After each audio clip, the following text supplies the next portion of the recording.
What this would do is prohibit the United States from spending millions of dollars and purchasing from Iran heavy water. And Iran, I think we should remember, is the #1 state sponsor of terrorism. Heavy water is essential to the production of weapons-grade plutonium. And while this relatively rare chemical is not radioactive, it has long been tightly controlled. Why? Because of its use as a coolant in heavy water nuclear reactors. These are the types of reactors which experts call a plutonium bomb factory. So the history of this goes back, if we think back during the Second World War, the fall of Norway and its heavy water plant to the Nazis created a very real risk that Hitler could win the race to build the bomb.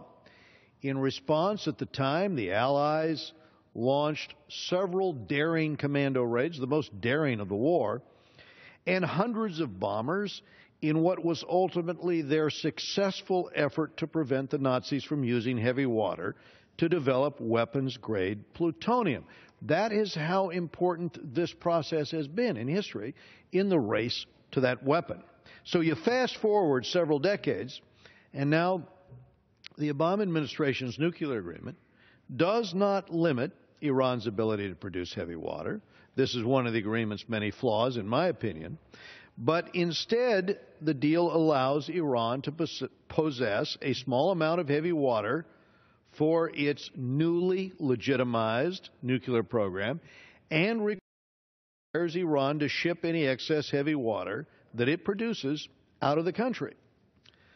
So while this deeply flawed deal allows Iran to sell its excess heavy water on the international market, it certainly doesn't require the United States to buy Iran's excess heavy water. And if there are no buyers, then Iran would have to comply with the limits on its heavy water possession by suspending production. Or it could also dilute any excess heavy water that it currently possesses. That makes sense to me. Let me be clear. Despite false claims, enacting this legislation would not cause the United States or Iran to violate the nuclear deal. What we're talking about here is something that's not in the deal, whether or not we subsidize their production of heavy water. So what it would prevent, clearly, is it would prevent the administration from going above and beyond the agreement to deliver Iran financial rewards that were never part of the agreement that passed this House. And that's one of the reasons why the Obama administration's purchase of 28 metric tons of heavy water from Iran is so concerning. And purchases like this only, as I indicate, subsidize and incentivize Iran's continued production of this sensitive material that plays an essential role in the production of weapons-grade plutonium.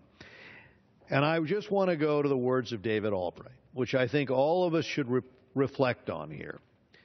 He is a respected non-proliferation expert, and he said these words: "We should not be paying Iran for something they shouldn't be producing in the first place." That's my point. So this bill is simple.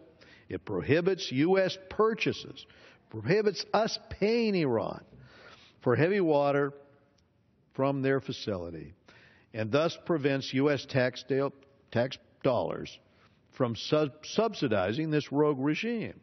And I also want to thank the author, Mr. Pompeo, for his work. I urge all members to support this bill, and I reserve the balance